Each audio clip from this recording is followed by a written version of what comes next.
Alrighty, anytime YouTube wants to catch up here. Anytime YouTube wants to catch up here. And muted so it doesn't pick up twice. Alrighty, it is 3 p.m. Central Time, 4 p.m. Eastern Time on Saturday. Saturdays and Sundays we do this stream, which is answering your financial questions. YouTube.com/coachstevemoney. Answering your financial questions Saturdays and Sundays, 4 p.m. Eastern Time. Ramsey Show After Show, 4:30 p.m. Maybe like 4:25 p.m. It's when the Ramsey Show goes to app only, and they leave YouTube, and so that's what I'm doing after shows and just chatting streams on Monday, Wednesday, and Friday. And I'm going to experiment with some content for that, so it's not just an image on the screen and people chatting, although people have come for that. So I'll probably try to do a little bit of content there as well. And the music playlist, the brand new song in there one day ago, How to Do the Baby Steps Right. So that's 11 songs, Ramsey adjacent songs in that music playlist as well. Alrighty, let's get right into the questions. Reddit.com/r/Dave Ramsey. And sort by new, and we go down to the bottom, and that way we don't run out of questions. They only have 1,000 questions on there at a time, and when I'm doing streams just about every day, we do run out sometimes. So we do not want to run out, so that's why I do that and go backwards. So this is that anecdote. Did I make a bad decision? 24 man, make 60K a year, bought a 24K Camry with 20K miles on it.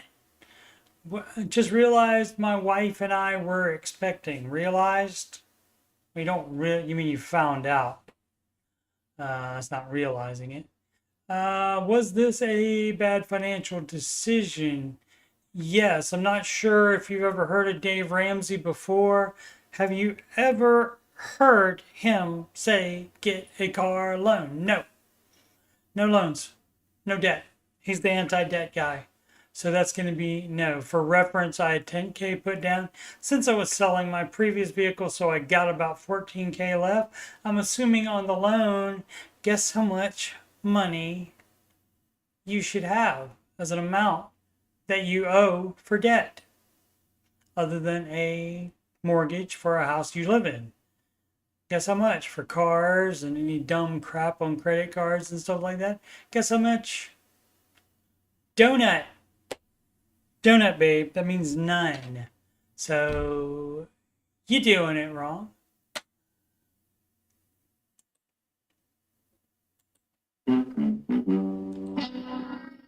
Indeed. Moving on, your baby happy moving on. From Nutrition 102, how to speak to parents about finances. All right, I'll read it. But generally, if people have changed your diapers ever, they don't want to hear from you about money or sex generally. But let's see what it all says. Is it no, it's not that long. All right. Has anybody ever had experience speaking to their parents, mine are in their 60s, about finances? My parents have been asking to use my credit for a new car to help fund other things. Okay, again, it's Mr. Ramsey. This is the Dave Ramsey subreddit. No debt. All right. Or help fund other things. I don't mind helping to pay for things if they don't have the funds at the moment. Yeah, you're not gonna take out debt for somebody else. That's even dumber than you having credit for debt you have out right now. However, recently this year, both parents asked to use my debt credit for, you mean separately, for a new car. Yep, I try to explain to them, tried, or maybe constantly, a recurring act, maybe. I try to explain to them that isn't going to happen because it's not a smart financial move when they're both basically retired, but that I would be open to help them get a used car with my credit. Again, no business dealings like that with any members of your family or friends or anybody else. If you want to give somebody a gift, you give them a gift. No loans. Don't borrow, don't lend money. If they can come up with a significant down payment, at least $5,000. My mom got offended and guilt trips me by saying, "We gave you everything" speech. Yeah, you got to bounce. You got to say, "Okay, love you," and be out of there. I have been following Dave Ramsey's baby steps for about a year. No, you haven't if you still have loans. I mean, maybe the credit's left over still and hasn't gone down after a year. Let's see. I paid off all my credit card debt and working on baby step 3. They don't understand the sacrifice, all the no to going out, so I can start being financially responsible. What are some suggestions? All you can do is be a good role model for them, and you need to start doing it right as well, and where you don't care about your credit. So, but I do understand it doesn't go if you just finished paying that off, and now you're doing the full emergency fund, then you would still have probably a decent credit rating if you've never been late or anything like that, because it wouldn't have dropped off yet. So let's pretend you're doing it correctly. But still, you said, no, I'm not going to let you use my credit. You know why?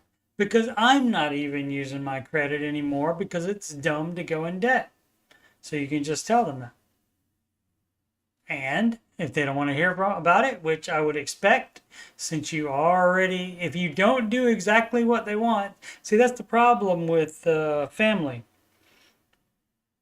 That's the problem with anything with family. We had a guy in the Ramsey Show chat talking about that on Friday. Was it Friday? Thursday or Friday? I can't remember. Anyway, we had to talk about because he wanted to get some. They wanted to buy land and build a house for him, but they were going to keep it in their name, and he would have to pay like insurance and other stuff on it. But they were basically gonna have it paid off. They were gonna pay for it in cash, and they were gonna leave it to him when they died. And the thing to do on that, which still you are still opening yourself up to such guilt trippy things, as the person said here, you're opening yourself up to that. If any little thing you don't do exactly like they want you to do it, they can say, "Well, what about that house I gave you?"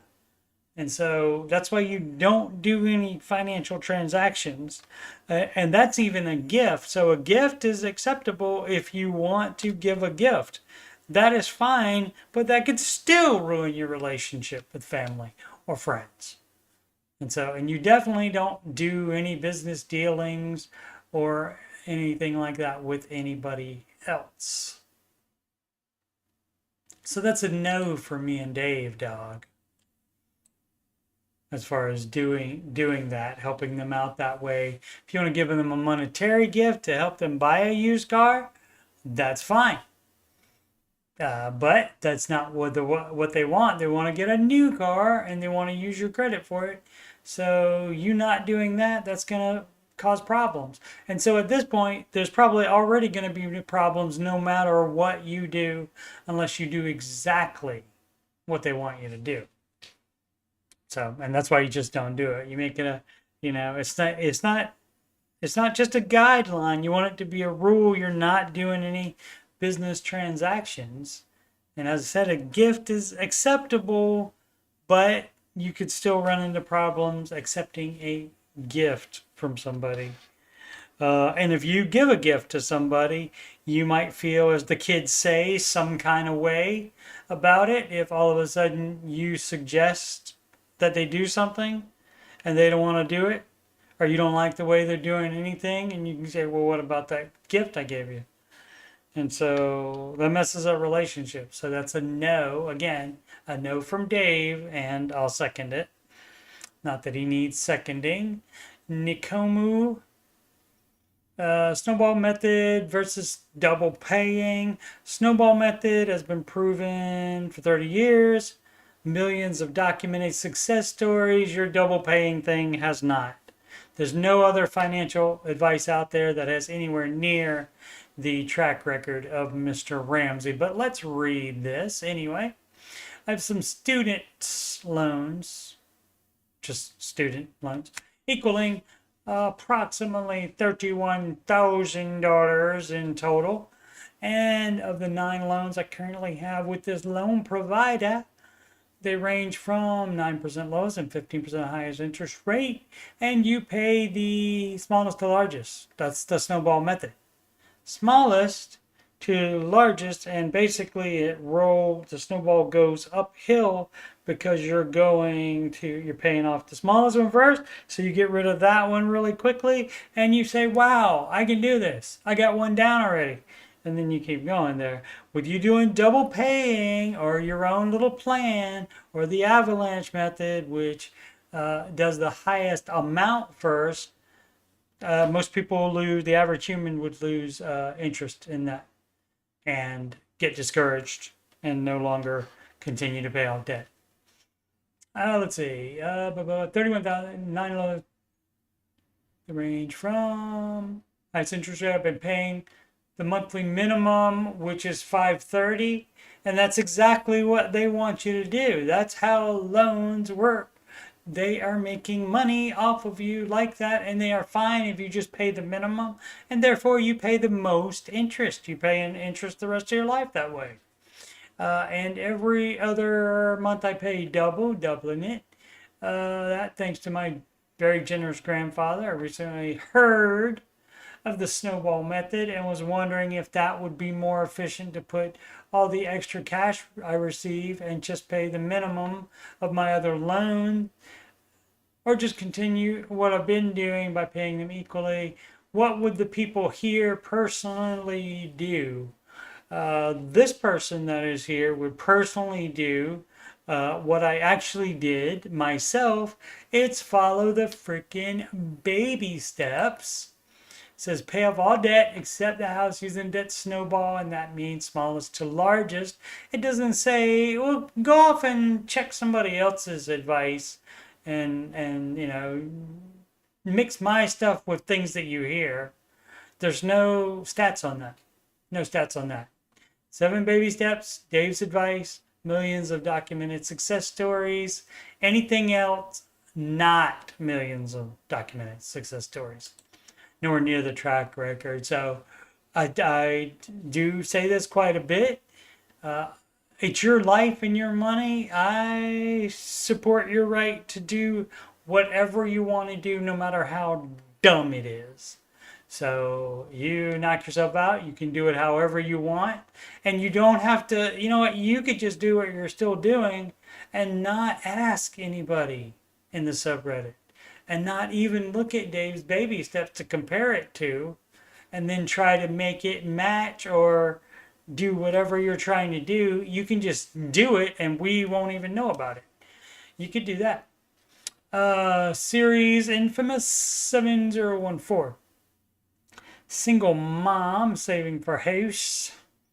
Looking for advice on how to go about purchasing a home. I'm a 34-year-old single mom with 1 kid and wanting to buy a place of my own. Located in the Capital District of New York currently. I have 3 separate mutual fund accounts with Wells Fargo, totaling approximately 91K. Contribute 10% to my company 401K, which currently has 5K in it. Gross monthly take home $8,082. Salary plus child support. My annual salary is $80. Currently have, what up, Jules? Thanks for dropping by. Currently have, got my cursor over there. Currently have, no, oh, currently has 5K in it. Gross monthly take up, no, I read that part. Here we go. Currently have, there's two currently have. Currently has and currently have. That's why I got mixed up. Currently have 56K in cash savings. Monthly expenses including car lease. All right. There's no house. There's no house. You have the lease. That's car debt. Let's refer back to the baby steps here. Step one, save $1,000 at start an emergency fund. Assume person has that done. The car lease counts as consumer debt, and that's baby step two. There's no having a full emergency fund. There's no baby step three, which is saving for a down payment. So you're doing it wrong. But yeah, and all that cash in there, you shouldn't have all that cash in there. You should pay off that car if you want to keep it. Or surrender it, pay whatever penalties, stupid tax, and buy yourself a used car in cash. Let's see. Car is only debt. Okay, that's great. That's debt. You admitted it right there. That's debt. That's baby step two. Again, I don't know if you heard of Dave, but he's the no debt guy, and he also has these baby steps. And so you're on the Dave Ramsey subreddit, so you might have run into the baby steps.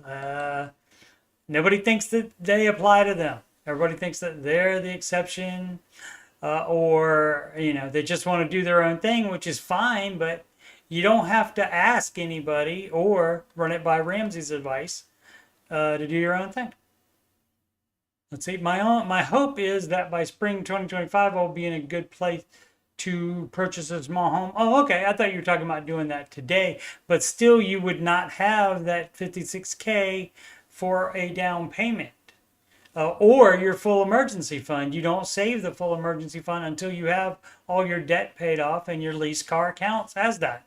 So you pay, if you want to keep it, you pay that off right now, or you surrender it and buy a used car with your cash savings.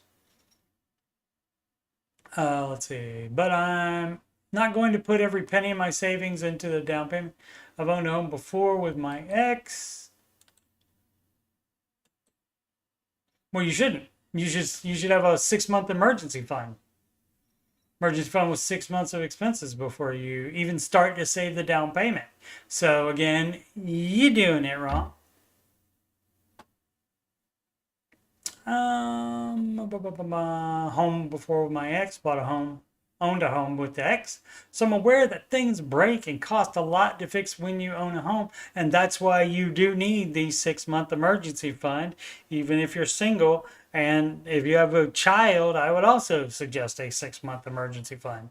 If you're single, no child, you live by yourself, you're renting, 3 months is fine. And you have no job or life drama, 3 months is fine. But when you have dependents, when you are paying a house, when you have a mortgage on a house, things do break on it, as this person knows full well. I'm terrified because I'm the only source of income. Yep, you should be, especially in New York. My first question is, with all those numbers, how much should I be looking to have saved up to cover both a solid down payment on a home and have some in the bank? That's your reverse order there. Again, you need to have your emergency fund in the bank, or it can be in a high yield savings account, but you have to have full immediate access to it. So you have to have debit card or check writing privileges to that. You know why? Emergencies don't wait 1 to 3 days for a transfer from a high yield savings account. So you must have that if you put it in there. Otherwise, you just put it in a bank. You can't put it in a CD either, because that's a penalty if you try to break that out of there first or early than the CD period. So people are always trying to scheme and scam about all this stuff. So this is the wrong way. The right way is listed on the baby steps. My second question is, with the situation Do I go with the 30-year mortgage for the lower monthly payments? No.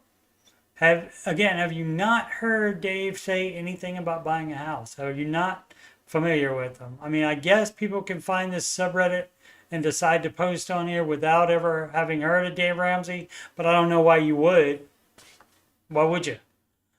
Um, Lower monthly payment and keep throwing extra money at it when I can to pay it down. Yeah, a bunch of people say, well, I'm going to get a 30-year mortgage so that I have more leeway and I have more wiggle room and such like that.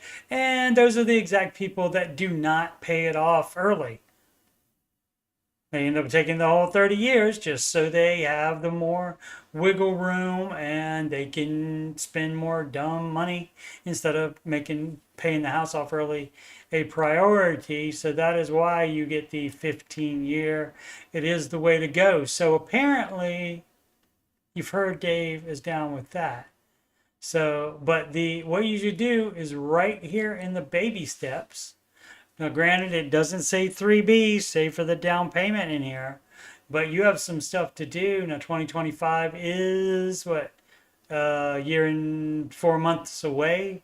So you do have time. So you already have the $1,000 because you got $56,000 in the bank. But you need to empty some of that 56 to pay off that lease that you have because that's step 2. That would be considered debt.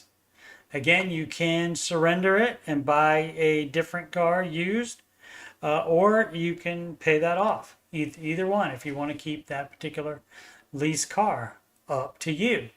But then, and you don't save a cent beyond the 1,000 before that.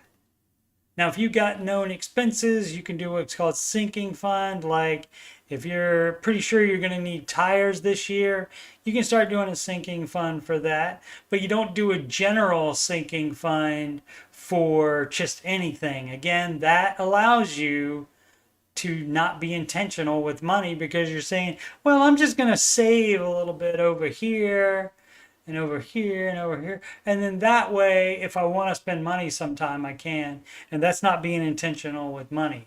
So if you need tires, great, great. Had a client the other day has a sinking fund for car maintenance. And so that's fine as well.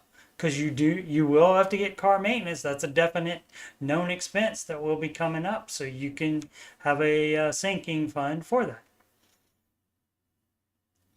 Alrighty, and so, but after the car is paid off, then it's baby step 3, which that's save 36 months of expenses. And if you're planning to buy a house, or if you are a single mother with a child, definitely have 6 months of expenses. You need more emergency fund, in my opinion, in either of those cases, especially when it's both. So I would definitely go with the 6 months. And until you do that, you don't save 1 cent towards the down payment. Down payment is 3B, and that comes after the full emergency fund. 3B, save down payment. Now, what you do have an option on, and you should always take advantage of the options in the baby steps, because otherwise you don't get any. You've heard I've been talking about this stuff, and it's you do this and this and this. You can't say, well, I'll pick this step and then this step. No, you do not do that. Steps 1, 2, and 3, you do in order, one at a time. No even thinking about higher steps yet. And then you do, when you get to step 4, you do 4, 5, and 6 all at the same time if they are applicable. So for this particular OP, the original poster on this question, does have a child, so probably young, so you can just throw a little bit to it, but you wouldn't do that until you're actually on step 4. So that means you have the down payment already, and you get the mortgage, but then you need to do 4, 5, and 6, which is invest 15% into retirement. In step 5, stay for your kid college fund. and 6 to pay off that home early. And you're doing all of those at the same time with the same debt snowball that you were using in step 2. All of your extra money goes to this. Now on 4, 5, and 6 is a little bit different because you can budget fun stuff, even expensive fun stuff, vacations and stuff. And you just put that in your budget and you have a sinking fund for that as well. And so you don't have to throw every single cent at it, but the idea is to be intentional so that you do pay off the house early, even earlier than the 15-year mortgage that is supposed to be the maximum that you get. But as I was saying, they are rigid and you are supposed to do them exactly as written. Now, what you have a choice on here is say this person wants to get a house fast and said 2025, so I'm guessing might want to take advantage of this. You can pause investing for 2 years while you save a larger down payment faster here in baby step 3B, which is not in there. That would be fun for me if they had it in there. And I actually saw it in this page one day because I do this show all the time, so I bring up this page all the time. And one day I brought it up and it said baby step 3B, and I thought, okay, well, they're going to change it for when they release the new updated Total Money Makeover book in May. And they didn't do that when they released the new book in May. And so it's still been the same thing. It was only like that for one day. And so I don't know if somebody uploaded it by accident or what. But as I was saying, you can choose to be out of the market, not investing for retirement for as much as 2 years. So you save a larger down payment faster, which you might have to do in New York State. And so that's it. And so it's all spelled out right here. So shouldn't really have to ask, but you know, because baby step 3B is not there, fine. It also doesn't say do steps 1, 2, and 3 in order without doing other steps like this person is already investing, even though has a car lease. So doing it completely wrong. And we have a thing for that. You're doing it wrong. Yeah. She's doing it wrong. So again, I mean, you would have probably some left over. I don't know how much is it would be the payoff on the car, on that car lease to buy that outright right now. But hopefully that could cover it. But you don't get to do everything all at the same time. You don't get to keep that debt while you try to have a full emergency fund or save a down payment or buy a house. That's called debt leverage, and Mr. Ramsey definitely against that. All right. It took a long time on that. Where did that? Oh, yeah. That one. All right. Okay, so that's how you do that. I talked too long. I need a drink. Honeysickle coming right up. Legal money laundering. I mean, just the title probably is going to be a no for me, dog. Gift cards, baby. Specifically gift cards for things you already plan to buy, like gas, groceries, toiletries, and the like. You need 3 things to make this work: a pre-planned budget, a gift card for free time. Let's say you got a budget line item for $2.50 for gas per month. Then you received a $2.50 gift card from someone at no cost.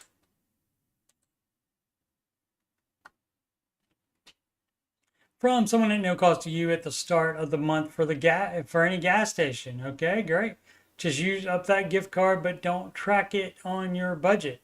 As far as your budget knows, there are no gas expenses. That's fine. That's fine if you want to do it like that. As long as you're aware how much you spend on gas, you should be aware of it, but you don't have to track it in your budget if you have a gift card that's paying for it. At the end of the month, let's say you used up that 250 gift card so that there's nothing on it. Now your budget still says you have 250 to spend, which you do, and that should be going to whatever baby step. If you don't need to buy gas because you have that 250 gift card and are using that, then that 250 you can apply to whatever baby step you're on, and you don't keep that around for anything. Let's see. But it's the end of the month. The next month's budget will be for a different month. Now you have 250 in your gas line item. That's free. No, you used it up already. Oh, I see. 250 never left your bank because it was paid PAID. Okay, Mr. Big Money Plans. Learn to spell first, I think. By the gift card. Okay, so you just converted a gift card to cash. Yeah. And a lot of fraudsters use gift cards. They steal people's debit card or credit card information and they buy gift cards. Gift cards, not trackable. It took some time and it required you stay disciplined, but now you got money to spend as you wish. It doesn't have a chain attached to it like a gift card does. There's no limit to that money now. Yeah, it is. It's still only going to buy you 250 of stuff. So I think this person's a little bit too pleased with himself for this. Maybe put 250 towards debt, and that's exactly what you should do if you have a debt. It depends on what baby step you're on. And that's what you should put it on. Repeat the idea with any gift card only for something you already plan on buying. If you got 100, and that's hard for people to do as well. Yeah, I am going to use credit cards. I'm going to pay it off every month, but I'm only going to buy the stuff that I would normally buy anyway. Says a whole bunch of people that did not end up doing it like that. Got 100, give up for massage, and you never get a massage. The trick doesn't work because, right, it requires that you had already planned it. Yeah, sure. Okay, sure, you get the free back rub, but you don't get a free guy. Added context for you getting a free gift card. Okay. This is weird. Yeah. Where do you get these free 250 gift cards? Yeah. The amount is an example. So this is just dumb. Probably shouldn't have read it.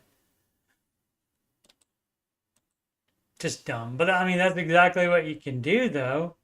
I mean, I did that. I did because like for Christmas sometimes I get like there's a restaurant called Raising Cane's that I like.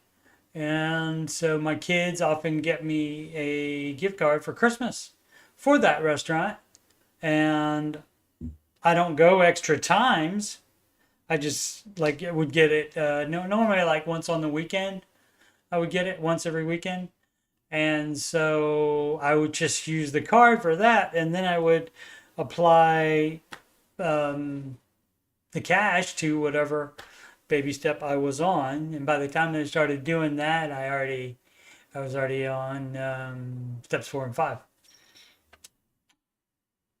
So it's not legal money laundering, and it's fine to do, but again, this person thinks he's figured out some kind of hack or something. Let's see, first 150. Oh, I forgot to.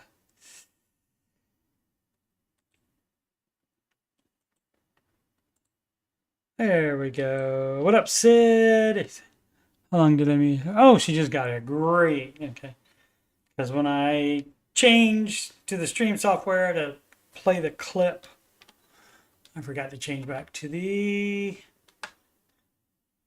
stream so that I could see the chat. Fierce 150. Should I cash out my wife's whole life policy after you get term life in place first? Let's see, my wife grandparents purchased a whole life policy when she was born in 92, still a baby, for $25K in coverage. They initially put in $2,200 when opening the policy, and the current cash out value is $4,100 32 years later. So you see why this investment is not a good deal, because it should do more than doubling it. And this didn't even double it in 32 years. So that's not a good investment at all.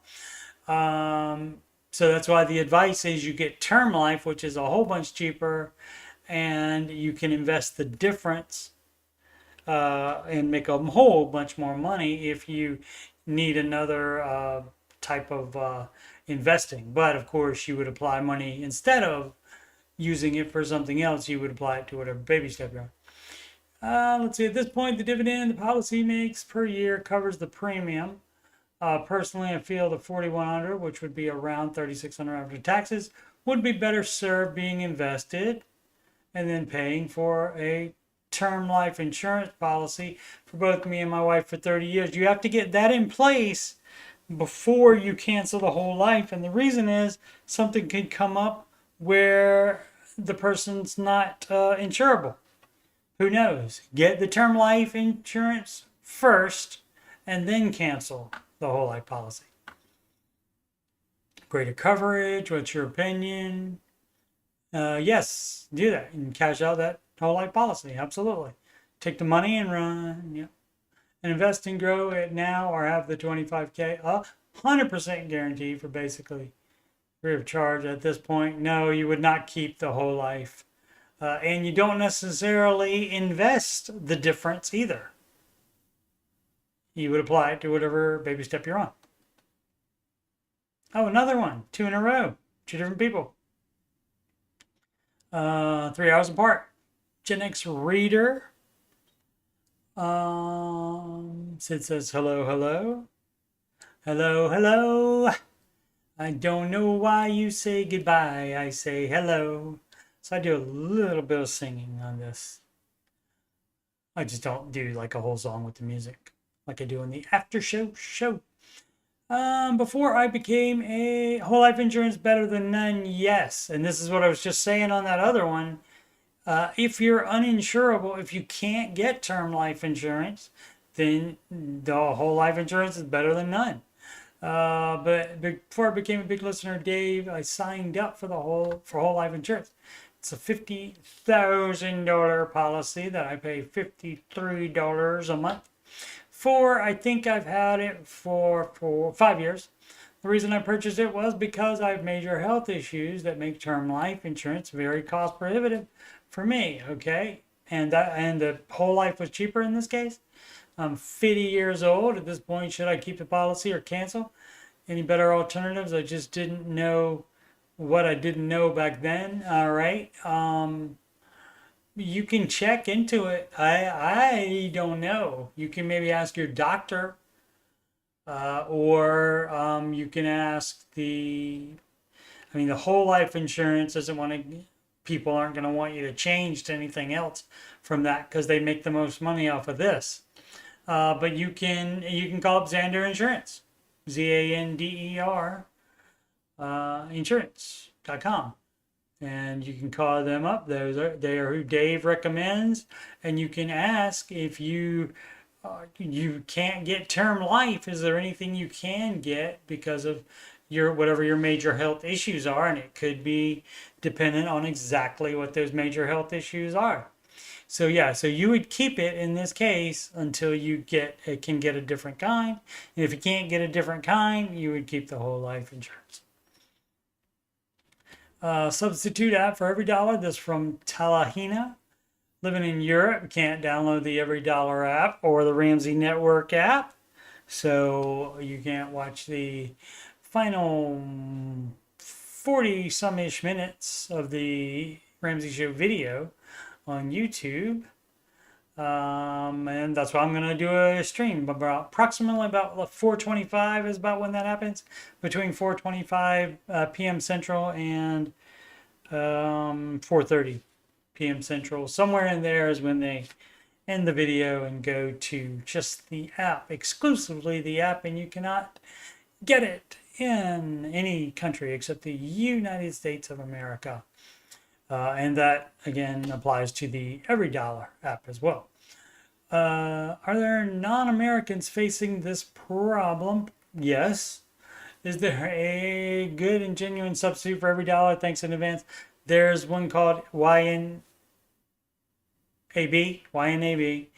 the letters YNAB. You need a budget. That is the only one I know of. I haven't tried any other budget software. I did try every dollar. Liked my spreadsheet better, so I went back to that. Oh, and did I mention I will be doing a stream for those said Europeans and any other country people that want to chat, or any Americans that would like to chat while listening to the Ramsey Network app, listen to the last 40 some minutes of the show. They'll have a place to chat. Or if they chose not to download that and not listen to it, they still have a place to chat. And I'm probably going to try to do some type of content each day that I'm doing that, rather than just have nothing, just an image on the screen. Fragrant session 6186, saving versus paying debt. Well, again, it's spelled out here in the baby steps, but let's read it this time before answering, shall we? Probably too late since I said the baby steps would be the way to go. After buying a house last year, I only have 3,200 in savings, going up around. Okay, so you're doing it wrong again. I interrupted before reading the whole thing, but you're doing it wrong. Back to those baby steps. This says, again, granted, it doesn't say 3B right here for the down payment savings, but it's supposed to be here, and that means you already have your 3 to 6 months of expenses of fully funded emergency fund, and you do not buy a freaking house that so much can go wrong with unless you have a full emergency fund. That is dumb. Let's see. I have 2 loans, personal loans. Okay, you shouldn't have bought a house anyway. Because guess what? Not only are you not on step 3, you're not even done with step 2 yet. So definitely doing it wrong. And for this person, I have an even better one.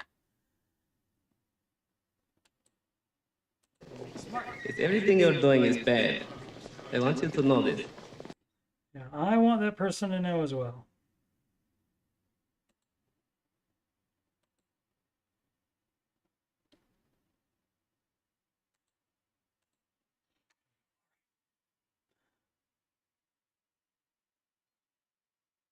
So 11.44%, 75 minimum monthly, 10.5K personal loan at 8%.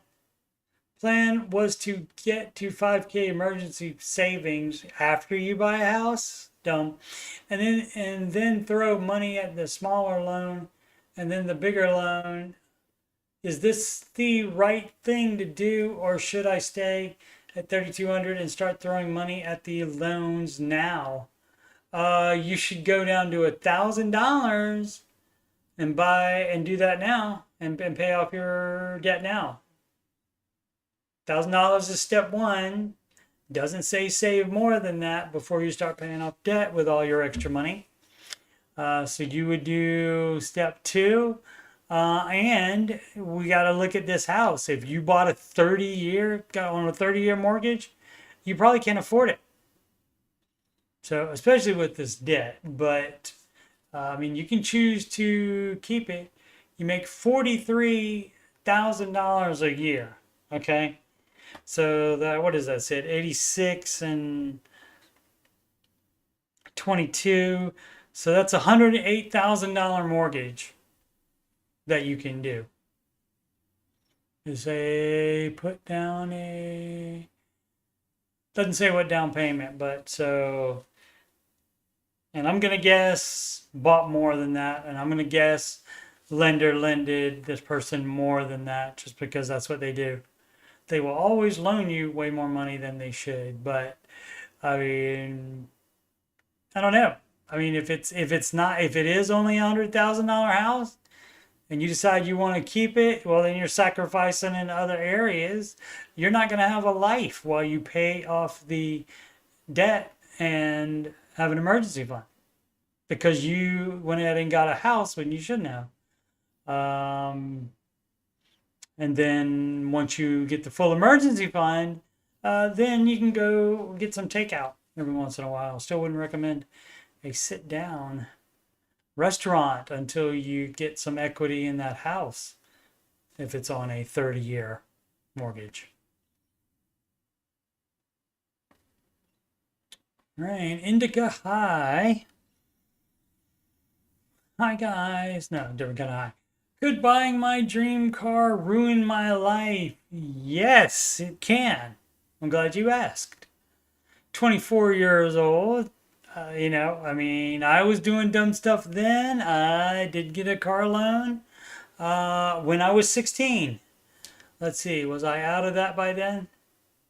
That was the only one that when I was 16, that's the only one I ever had a car loan on. Fortunately, people started wanting to give away cars after that car that my dad co-signed for it, that I got a loan on when I was 16. And so probably that lasted me, I want to say to like 22 or 23, something like that. A Chevrolet Chevette. It was gold colored sometimes. But that is the only time I did that. And then like my grandparents had a truck that they gave me because they were going to buy a new one. They bought it in cash. They're smart people, smarter than I am. But then when I got married, my in-laws gave me a van when that truck was too expensive to repair. So kind of lucky in that regard, but yeah, it didn't do me much good to have that. Let's see. And so that's not the way you should do it. And I'm the poster boy for being exposed to Dave's stuff and not doing it. And I thought that it didn't apply to me because I didn't make as much money as the people that were calling, and a bunch of people do think that now. And I was dumb, and they're dumb for thinking that. So it can work for everybody. You just not be blinded by people and jealous of people that make more money than you. But let's see. Start off with saying I'm a huge gearhead. That doesn't mean anything. Doesn't mean anything. That doesn't change the finances at all.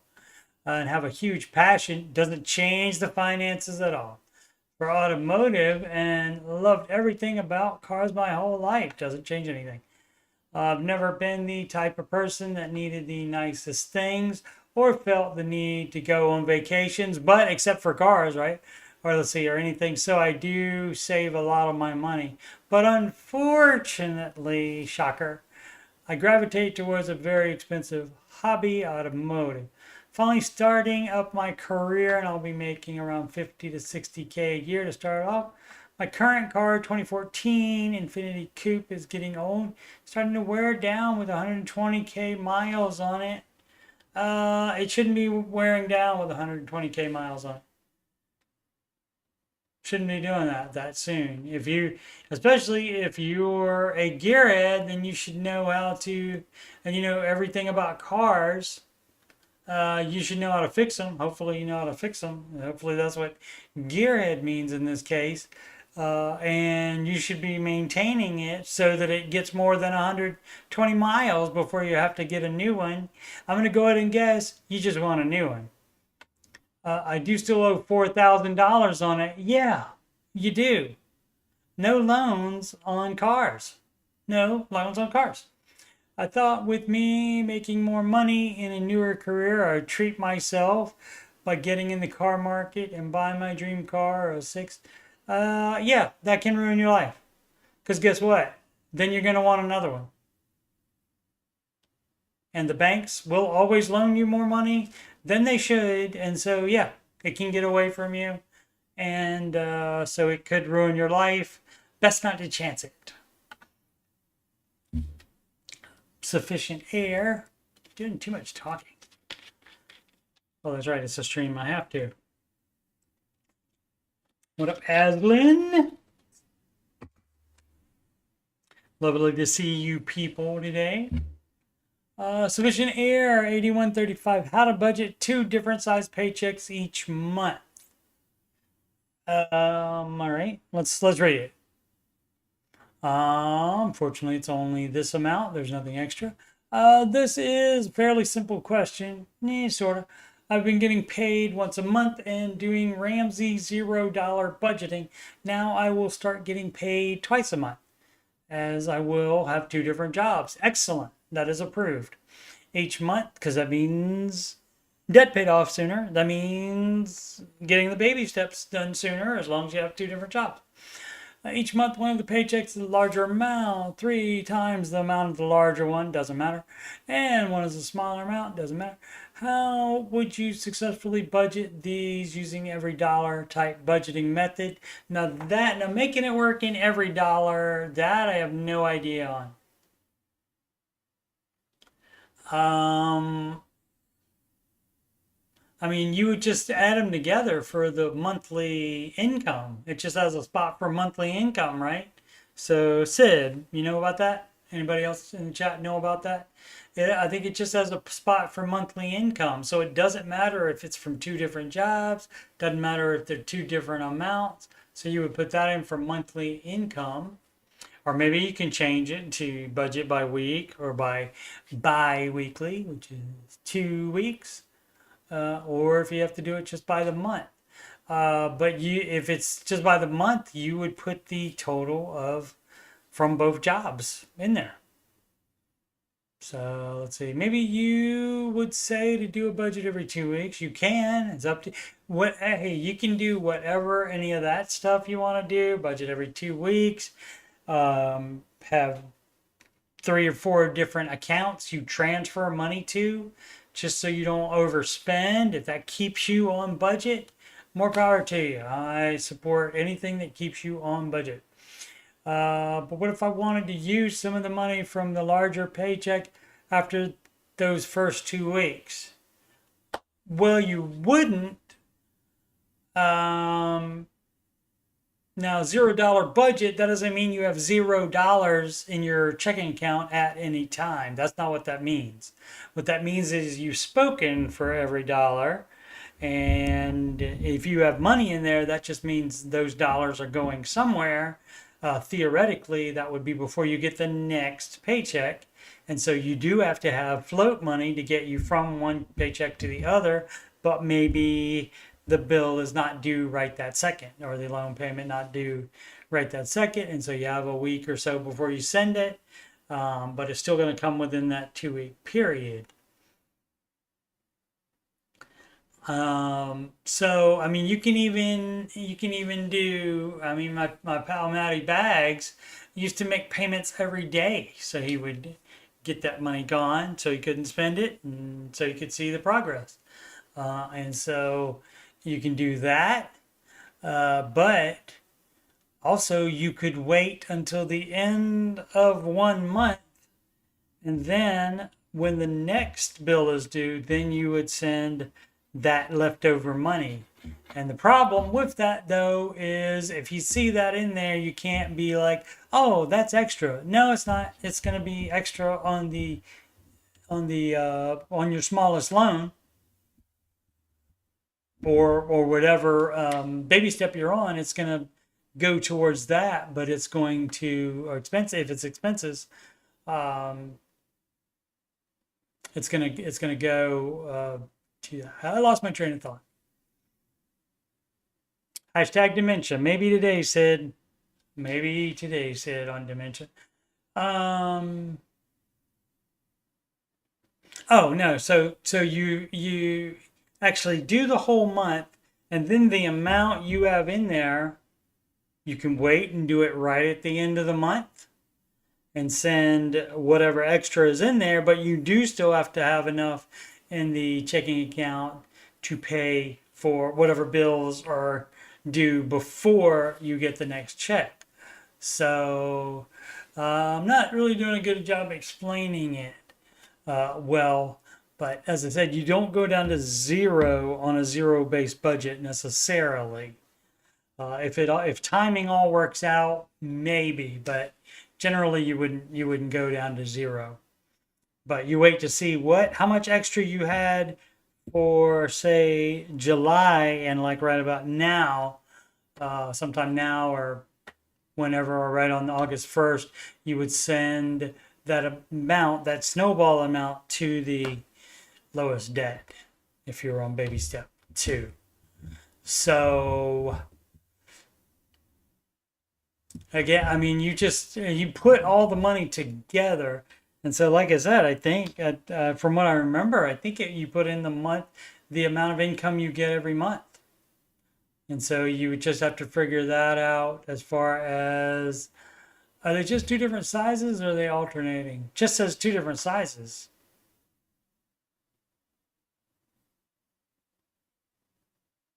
Or does he get paid monthly by one job? Anyway, I don't know exactly what's going on there, but probably making it harder than it needs to be. But you do hold on to enough to get you to the next paycheck, so you do have to have that amount of money in there.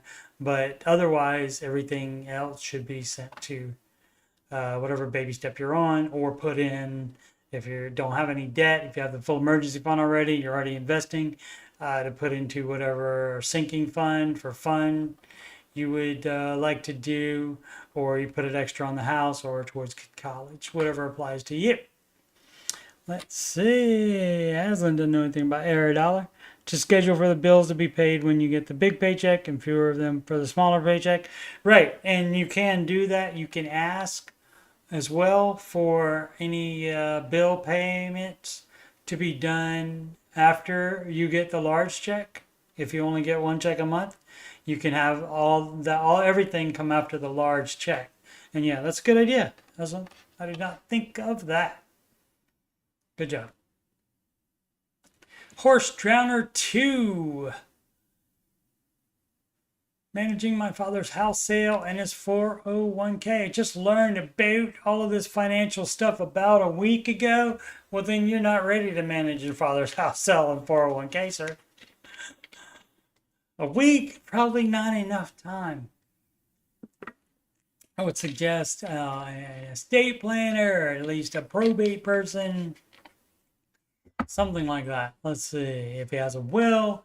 Let's see. My current situation is I make $54K a year right now because I work part-time, 32, and in 1 year we'll be done with my master's program.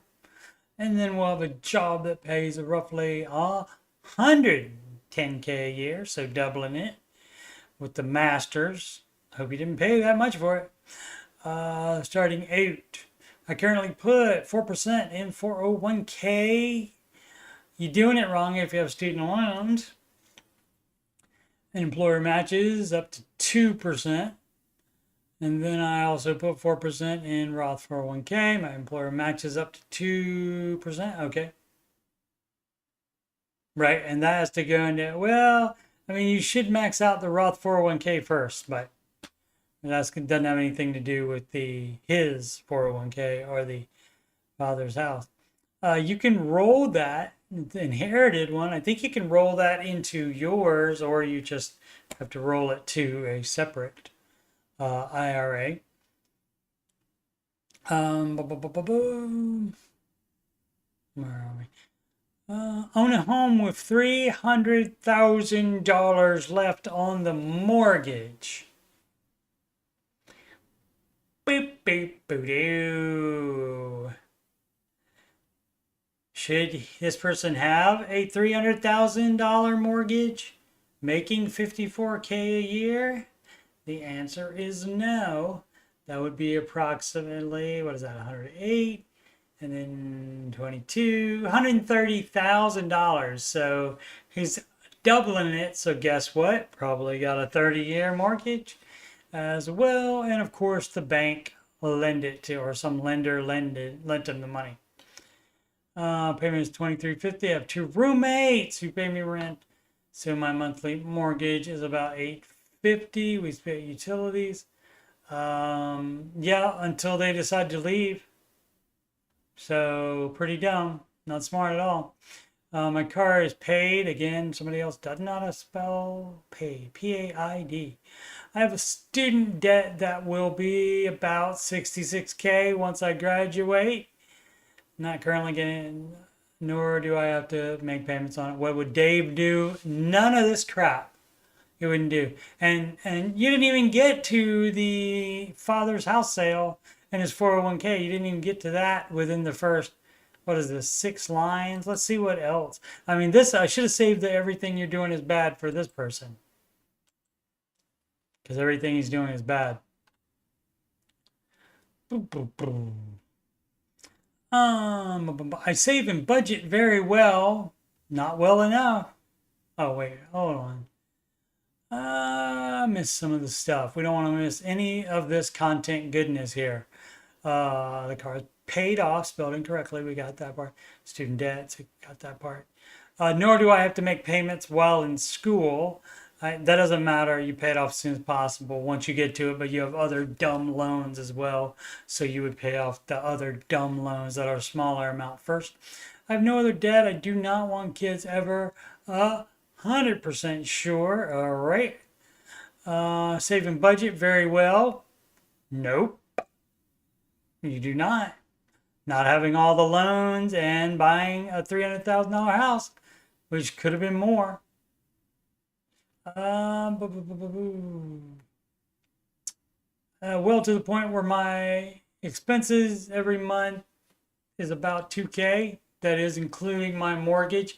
If you still have 2 roommates that are paying some of it, right? I have 10K that I moved from my Bank of America account to Fidelity Brokerage and put it in. Okay, you got to have a full emergency fund as well. Everything this person is doing is bad. I'm sorry I used that clip already. Tagged as my savings open of Chase savings account to park 5K of immediate money there for better interest than my Bank of America, and we'll soon close that account. Great questions are, should I put more? No. You don't invest at all. Stop all investing while you pay off your stupid consumer debt. Going through puberty again. And drop whatever percent of my income is above the 12% bracket, or should I put it in? Okay, too much scheming and scamming. Too much scheming and scamming trying to do. No more investing. Hey, you know what you want to do? Here's what you want to do. Baby steps in order, as written. Your way is not going to be better. It's already bad. Everything you're doing now is bad. So you need to change what you're doing. I plan to budget very well again, thinking you can budget very well again, and pay my mortgage, start student loans off at a rate of about 40K minimum a year. What about the other ones? This is after calculating putting 15% in retirement. Yeah, you're doing it wrong. Is this the best way to spend my extra money when my income jumps? No, you're doing it wrong. Baby step 2, you already have $1,000 saved. You already have that. Now it's time to put every other bit of savings in onto the debt. Pay off the non-mortgage debt. And then you get the full emergency fund. And then you start investing and you pay off that freaking 30-year mortgage early. So all of this is dumb. And so your father, that's a whole different thing. Okay. Oh, so he's still alive. Okay. I was thinking it was inherited stuff. Okay. And is thinking of just withdrawing the maximum amount that he can each year and putting that into a brokerage account. That's fine. He has a paid off house and lives with his Social Security and no financial issues, living off of that with my mom. They're very frugal and homebodies with no health issues. Great. Is that the best thing he can do, or is there some Roth conversion he should be doing instead? If he can afford it, 72 though, the older you get, the less you would do that because you would need the money. But if he can, if he can live entirely off of his Social Security, If it's selling the house, where are they going to? They have a house in another country. All right. Fun times. And soon we'll want to sell their house and move there permanently. Cost will bring in roughly 300K. House will bring in 300K. Okay. They want me to keep the 300K and do whatever I want with it, since the currency conversion rate in this other country with the 401K will be more than enough. Okay, I want to save it for them and keep growing in an account. You certainly can do that. With my best bet, again, be to put that 300K in a brokerage account. Like, you can do that. If this is a dumb index account, FTLXX, you would not do that. If you're considering it part of your retirement, or if you're considering it, if it's just a brokerage account, you know, you can, at that point, you can have it in an index fund if you really want to, but you're leaving money on the table that way. Sorry if these are dumb questions. Well, everything you're doing is dumb. I tried to search before asking, and there seemed to be a lot of disagreement on some of the things that I asked, such as when to put in 401k traditional versus 401k Roth. Well, so if you go on a Dave Ramsey forum on Reddit and the people in there don't agree, that put in the comments, you know what you could do? You could type in 401k versus Roth 401k Dave Ramsey on YouTube, and then there'll be a bunch of videos with him talking about it on there. And then you could get it right from him. But the idea is match first from employer. So if that's a 401k, it's 401k. If they have Roth 401k, you can certainly do that. Because next, after the match, which is 100% rate of return, next best would be the Roth, because that's tax-free growth. And maybe they won't live that long, but you will live that long for that to be the growth on it to be way, way, way, way more than that 300,000 you're contributing to that one that you're doing, like for your parents, I guess, in case they need it for some reason, or if they don't need it, it just stays yours, I guess. But everything you're doing is wrong. I'm gonna say take a glance at the baby steps before you ask questions, is what I would suggest.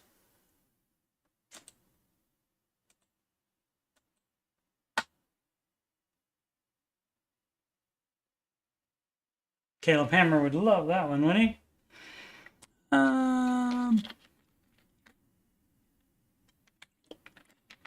Thanks again. Thanks again is that word. 2 words. Everybody that's watching and that will watch later, much appreciated. Holiday birthday. No. You say it's your birthday, but no. 5869. Not sure what to do. Baby steps. Hey y'all, I'm a revert to the baby steps. Does that mean you started them and then you stopped them, which was dumb, and then you restarted it? Is that what that means? So now you're smart again? Sold stock in crypto and paid off my stupid car lease? Great. And bought a car in cash? Great. Yeah, definitely be smart like that. The car needs some preventative maintenance. I have a master mechanic friend who wants to work on it with me. Will probably cost around 2K for parts and labor, but this thing will be running smooth for years after that. I mean, it does probably need maintenance, but you know, it's up to you if you trust that your friend is actually a master mechanic and he's just not full of it. So that's going to be up to you. And if he destroys your car, that's going to be stupid tax for you. Let's see. I bought it used and don't know what they did to it. I want to fix it up good. Okay. Guess what? They could have done something to it. If you didn't have him look at it before you bought it, that was pretty dumb too. But I also need to build baby step 3. I want to do 3 months. Do you not have any loans at all? You said paid off stupid car lease. So if that was your only loan, then yeah, you would be doing the Baby step 3. Now, as far as preventative maintenance, you don't have to do it all at the same time unless stuff is way overdue and hasn't been done, would be the only time you would have to do multiple things. And you could put it off for a little while you finish that emergency fund, which you should do quickly. Shouldn't be in no restaurants or anything like that. Emergency fund is that important. You stay gazelle on that. Baby step 2 and baby step 3. Paying off debt and non-mortgage debt and the full emergency fund. Baby step 3, I want to do 3 months of emergency fund. That's fine if you don't have a mortgage. That's fine if you're single, if you don't have any life or job drama. 3 months is fine. I can do that this month if I don't fix up the car. If the car runs and it's nothing like that has to be done right now, do the emergency fund first. But if I don't fix the car, it might take a dump on me. Guess what? If you fix the car, it might take a dump on you as well. So what are you going to do about that then? And I could be out a good 5K if something goes pretty bad in it. Yep, trying to think about this. What would Dave do? He would do his baby steps. Exactly what he advises. So, I mean, if he's a master mechanic and you trust him, that's up to you if you want to take that risk. But you ask him what needs to be done right now and what can I put off. Then, if you think he's going to be an expert in that, then you would ask that. Ask that, and then you prioritize baby step 3 over anything else that can wait, which should be everything except monthly necessary expenses and building emergency fund.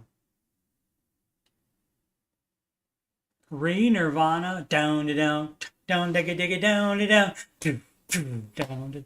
Finally, sick and tired. Excellent. Throwing every penny towards debt, and that's how you do it. That is how you do it. What up, Matty Bags? Hashtag mention. New therapist. I don't know any Matty Bags except for Mr. Deloney, Dr. Deloney, and I don't know if he's a therapist. Probably could get away with it. He's a counselor for sure. Let's see, after years of struggling and being debt-free, then going back into debt, etc., I'm finally done. Excellent. Had my wake-up call, and that's what it takes. That's what it takes. Right, Maddie? Some people just aren't going to change what they're doing until they get sick and tired, until they hit rock bottom. Some people need that. I can't live like this anymore. Paid off and closed 3 credit cards so far. I have 2 more to go. I'm going to pay them off by December and then close them too. Excellent. I'll keep 1 for absolute emergencies. No, you're doing it wrong. You're doing it wrong. And that's it. You're doing it wrong. And then I'll pay off my car loan ASAP.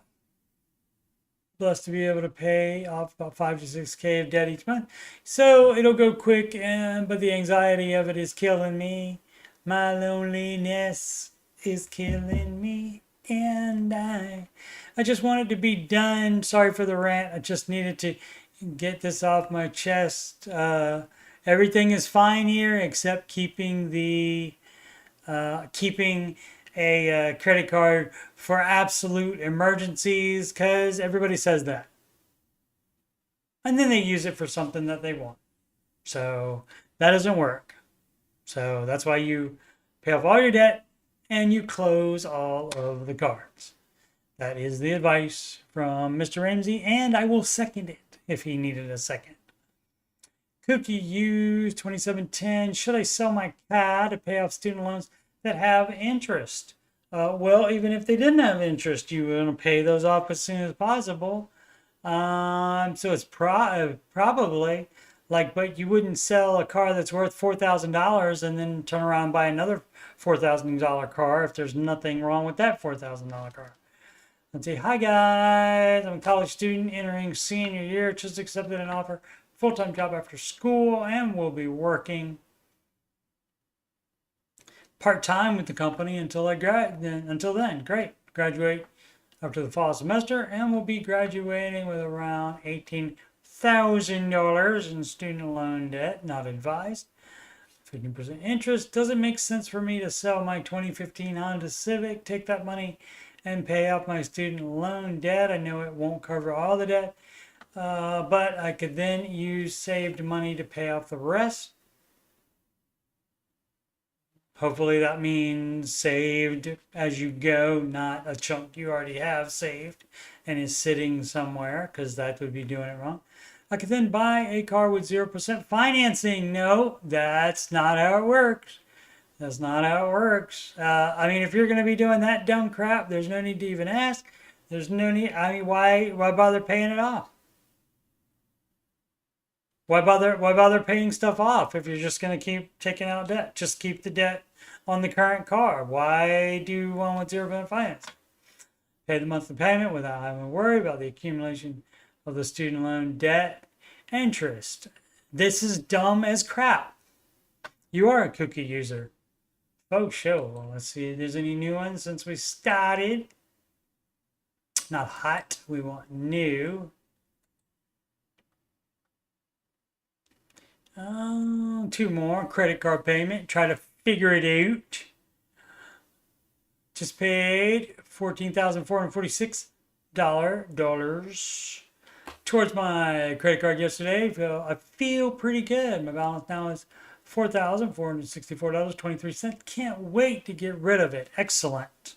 And that's how you do it. You're not like, oh, well, I'm going to get another one that's zero. I'm going to pay this one off, and then I'm going to get another one that's 0% interest. Done. Boom, boom, boom. Error, more you get, da. More you get, da. I don't know what that all is all about. How much did you pay for groceries eating out when you were single? Not that much. How much did you pay for grocery eating out when you were single? I budgeted $370 for food. Is that too much? Yes. You don't need that much at all. You keep it as low as possible. You definitely don't need that much. Let's see. Could you go? Let's see. What is that one? 185 would be half of it. I mean, maybe like see if you can get it down to 200, and then see if you can cut it out for there, because you don't need to spend X amount of money for food. You need to have enough food to stay alive. So, but if you are on baby step 1, 2, or 3, see this part right here where it says eating out? That's a negatory good buddy. Or ma'am. I guess a ma'am can be a good buddy as well. So, yeah, you just get as low as you can. And no eating out on steps 1, 2, and 3. They're pretty easy. Alrighty. Alright, so I'll be back tomorrow, 4 p.m. Eastern Time, 3 p.m. Central Time, for another episode of Answering Your Financial Questions. Start the plugs again. Oh, I guess I could have started from there.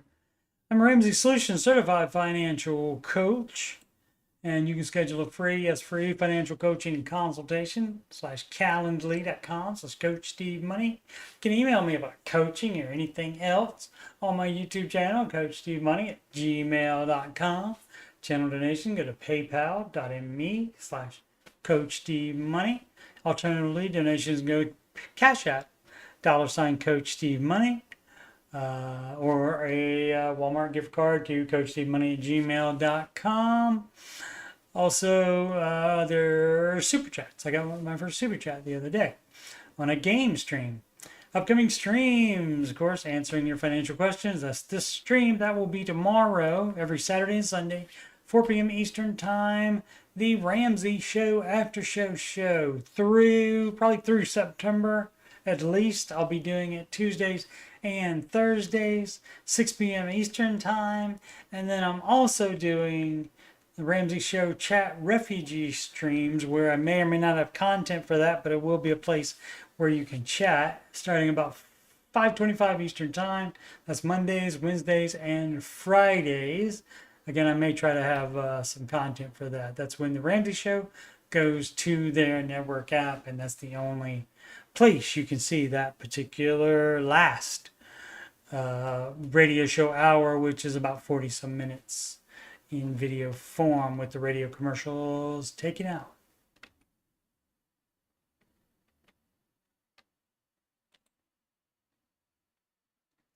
Alrighty. Once again, thank you so much for watching. I'm very humbled by that because there's so much content out there. So thank you so very much. And of course, people live and the people that will watch later. And make smart financial decisions every day.